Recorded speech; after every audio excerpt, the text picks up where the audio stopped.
Salut Donald, bonjour à tous. Aujourd'hui, je vous fais une vidéo sur le fonctionnement de la société védique, Rig Védique, avec le système de caste. Bon, ça fait hurler tout le monde en Europe et spécialement en France dès qu'on parle de caste. Oui, les inégalités, tout le monde n'a pas les mêmes droits, etc. On va peut-être regarder ça un peu plus calmement. D'abord, il ne faut pas tout mélanger. On dit caste, c'est un mot portugais qui regroupe un peu de tout et dont deux types de castes, si vous voulez. Les varnas qui sont définis dans le Rig Veda et les jatis qui sont venus après, qui sont issus, si vous voulez, de ces quatre varnas du Rig Veda, mais les jatis ont été imprégnés il y a eu des invasions, il y a eu des colonisations, il y a eu d'autres peuples qui sont arrivés, il y a eu un tas de choses comme ça qui font que elles sont devenues ce qu'elles sont maintenant. Ça avait commencé avant, déjà à peu près 1000 ans avant notre ère. On retrouve tout ça dans les lois de Manu, si vous voulez. Vous avez le Manavadharma Sastra que vous pouvez trouver aussi sur Forgotten Books. Ça, c'est en français, traduit en français. En anglais, j'imagine qu'on doit le trouver très très facilement. Et bon, là c'est déjà, on voit bien que la période, j'allais dire d'âge d'or, ça me fait penser à la période rigvédique d'avant le Soma, d'avant la fin de la pénurie de Soma, me fait penser à une chanson de Léo Ferré sur l'âge d'or. Il y a un peu de ça, il y a un peu de ça. Oui, donc, alors ça fonctionnait comme ça. Il y a donc les quatre varnas. Vous avez donc les brahmanas, c'est tous ceux qui sont chargés de faire grandir l'esprit et qui s'occupent d'eux-mêmes et puis de la population. Enfin, de la population et essentiellement de tous ceux qui ont du pouvoir. Parce que ceux qui ont du pouvoir, c'est ceux qui ont un peu d'argent. Enfin, d'argent, il n'y en avait pas d'argent à ce moment-là, mais ceux qui sont riches, qui ont beaucoup de vaches, qui ont beaucoup des troupeaux, des terres, des maisons, etc. Ceux-là, ils devaient être, comment dire, leur esprit devait grandir. Ça, il n'y a pas à tortiller. Pour les prêtres et tous ceux qui s'occupent de ça, de l'esprit, c'est la même chose. Il faut que leur esprit grandisse pour pouvoir faire grandir celui des autres. C'est pas des croyances, c'est pas des devoirs, c'est pas c'est une expérience que chacun mène et au cours de cette expérience, il découvre la vérité du monde et la réalité du monde. Et en fonction de ça, bien entendu, après, il y a d'énormes transformations sur l'individu et par la même occasion, une grosse transformation sur la société. Donc vous avez donc les brahmanas, c'est les premiers, c'est leur boulot, faire grandir l'esprit. La deuxième caste, c'est les rajanya, donc qui sont ceux qui règnent, ceux qui gèrent, ceux qui dirigent, ceux qui prennent des décisions pour le peuple dans l'intérêt de la société générale, pas de la compagnie, pas de la banque, de la société en général. Alors eux aussi, bien entendu, c'est absolument indispensable qu'ils boivent le soma. Ça, il n'y a pas à tortiller, c'est la même chose, on ne peut pas faire autrement. C'est la seule et unique règle qui soit absolument à respecter absolument pour être considéré comme faisant partie de la communauté de ces gens-là. hein, de toute la communauté védique, si vous voulez. Donc les Rajanya, et l'autre caste, c'est les Vaishya, donc ça c'est le peuple qui entreprend, qui plairait à Macron d'ailleurs, qui crée des entreprises, qui ouvre des cafés, enfin des cafés non, des chai shops, qui va ouvrir les artisans, c'est ceux qui font du transport maritime, qui ont des champs et puis des employés dedans, etc.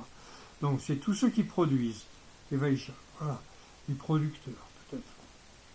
Encore que ça peut se discuter parce qu'il y a les tout petits, il y a les gros, mais tout ça c'est dans la même caste. Et la quatrième caste, donc c'est les Shudras, c'est-à-dire les gens qui n'ont pas d'argent, pas de moyens, pas d'héritage, rien du tout, et qui n'ont que leurs bras pour être salariés, employés, être serviteur chez un riche, domestique, hein, comme ça existe toujours tout ça. Hein, toutes ces quatre castes-là existent toujours chez nous. Hein. Ça, il n'y a pas à tortiller. C'est le fonctionnement de toute société humaine. Hein, vous avez ces quatre castes, et non pas trois comme l'a raconté Dumézil dans sa mythologie comparée. Donc voilà. Alors on va lire, oui, les castes, ils n'ont pas les mêmes droits. Alors, ils n'ont pas les mêmes droits. Ça, on n'en sait rien, parce que dans l'Ayurveda, on n'en parle pas. On ne dit pas que les castes sont fermées. Hein. On peut passer d'une caste à l'autre, on ne sait pas. Hein, c'est pas marqué dedans, donc il n'y a rien, il n'y a pas de... vous savez, les mariages intercastes et tout, là, qui font les bonheurs de Bollywood, là, non, on n'en parle pas. Il n'y a pas du tout de ça. Je pense qu'on peut passer d'une caste à l'autre. Je sais qu'actuellement, par exemple, n'importe qui connaît le Veda peut devenir brahman. Hein, par exemple, moi, je pourrais devenir brahman si je voulais. Hein, je vais en Inde, je vais demander voir un gourou spécialisé dans le Veda. Je lui explique que j'ai envie de devenir brahman. Il me fait... bon, il me rase la tête, il me rase la barbe et tout. Il me donne un autre nom, et puis ça y est, je suis devenu brahman.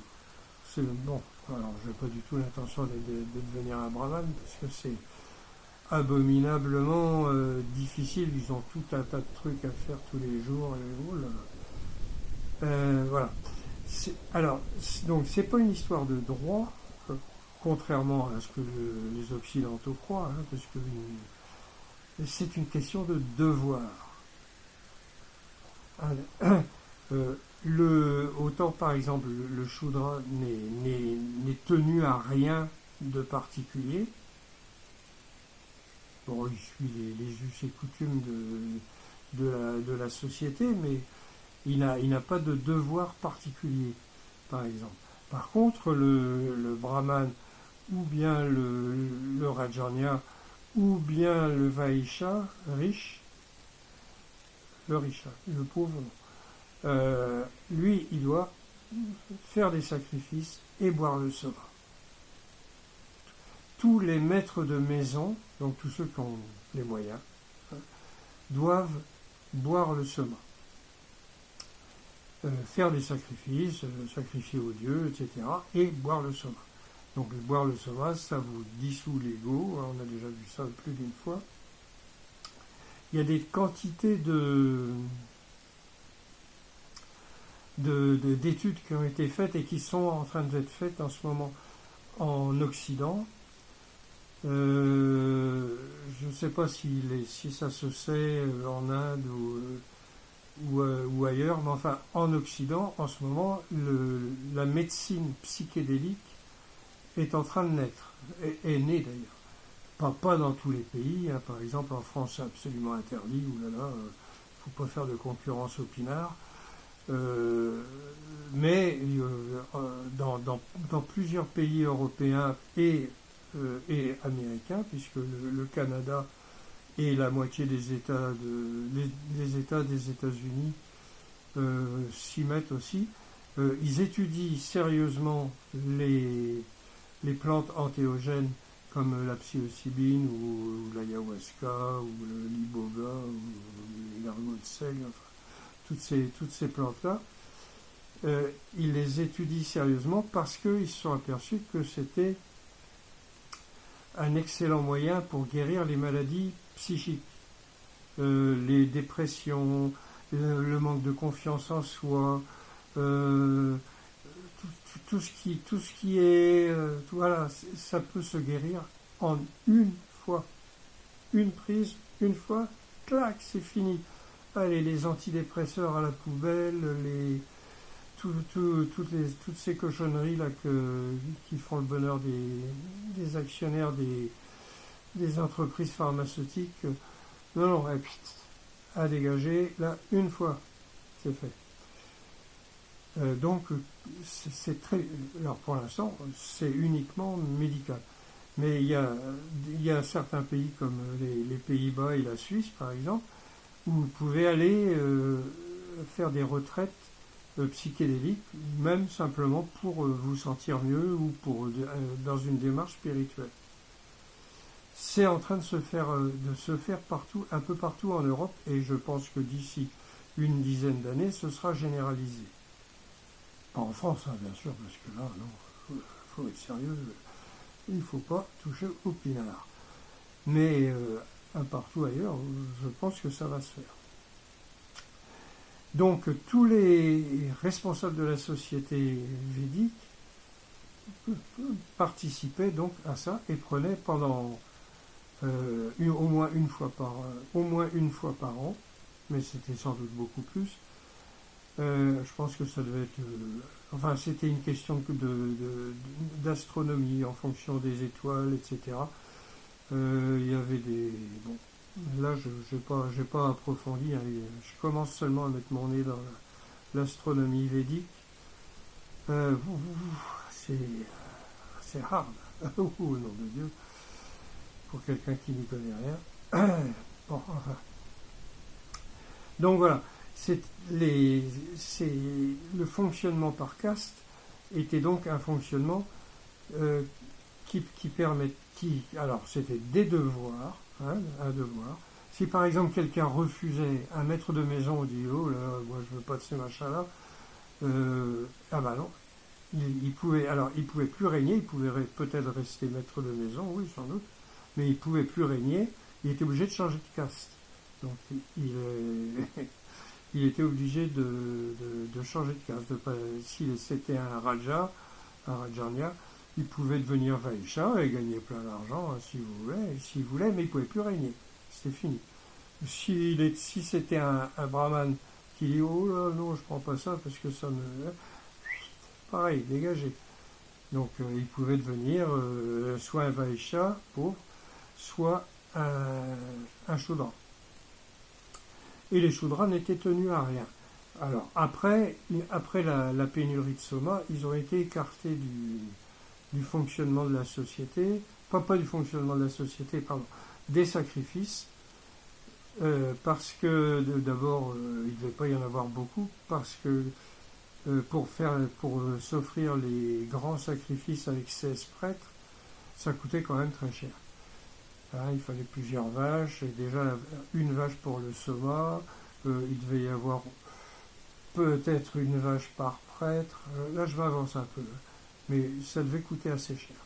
Donc quand tu n'as que tes bras pour ça, bon, donc dans ce cas-là, tu peux faire un sacrifice, mais un sacrifice individuel, personnel, où tu vas acheter au détail quelques plants de soma, et tu fais ça chez toi. Ça, c'était possible. Avec la femme, bien entendu. Ne jamais faire un truc comme ça tout seul, bien entendu. C'est pour ça qu'ils étaient avec leur femme, les gars. Et la femme buvait le soma. Pareil. Et oui, c'était une autre époque, une autre conception des choses. Nous avons... je fais une petite comparaison avec notre société actuelle, là, qui est en train de s'écrouler lamentablement. nous avons une société qui est basée depuis le début quasiment, hein, il y a 5000 ans à peu près, quoi. Hein, pas au tout début de Sumer, mais un petit peu après, une fois que, que le fonctionnement s'est mis en route et puis que les agriculteurs ont commencé à faire des surplus, etc. Depuis cette époque-là, la cupidité est la règle. Hein. La société est pyramidale. En haut de la pyramide, il y a le roi et puis toutes les familles qui ont les moyens. Et puis plus ça va, plus et ceux qui sont en bas, en général, ils étaient dans la misère. Sauf la société védique, puisqu'elle était étudiée pour. C'était fait où tout le monde se portait bien. Voilà. Donc notre société, à nous, elle n'a connu que des guerres. Regardez le siècle dernier, on a eu 2 guerres mondiales, enfin, avec des bombes atomiques, il y en a eu 2. Jamais 203, attention à la prochaine. On n'a vraiment aucune leçon à donner, hein, parce que s'il y a bien des pays qui ont ravagé le monde, c'est les pays occidentaux, pendant combien d'années, combien de siècles on s'est comporté avec les Africains, avec les Sud-Américains, enfin avec les Indiens, avec tout le monde, partout où on a pu aller, on a tout ravagé. On s'est comporté comme d'infects salauds, il faut bien le dire. Donc maintenant, la moindre des choses, ce serait peut-être de présenter des excuses et surtout de ne pas donner de leçons de morale. Surtout ça, la moindre des choses. Voilà. Donc, c'était une petite vidéo que j'avais envie de faire depuis un moment, là. Je reviendrai peut-être là-dessus, d'ailleurs. Plus tard. Voilà, je vous laisse et je vous verrai. Ah oui, alors bon, vous pouvez encore aller sur le site, sur mon site rigveda.fr.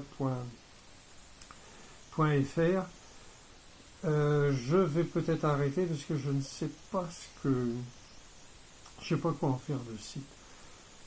Je voudrais faire un truc vivant, mais j'ai pas que ça à faire. J'ai un autre bouquin à écrire. Et j'ai plus trop de temps, donc je vais peut-être le supprimer. On verra.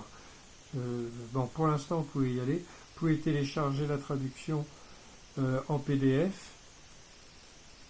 Ça, sans problème, c'est en deux bouquins, hein, vous pouvez. En français ou en anglais. Et puis autrement, sur Facebook, il y a plusieurs pages. Vous tapez Rigveda, puis vous verrez bien, vous tomberez sur mes pages. Là, je mets pas grand chose, mais c'est pareil, parce que quand je vais avoir donc ce bouquin là que je vais attaquer, ça va être sur tout ce que le Rigveda nous apprend sur la façon de vivre de l'époque.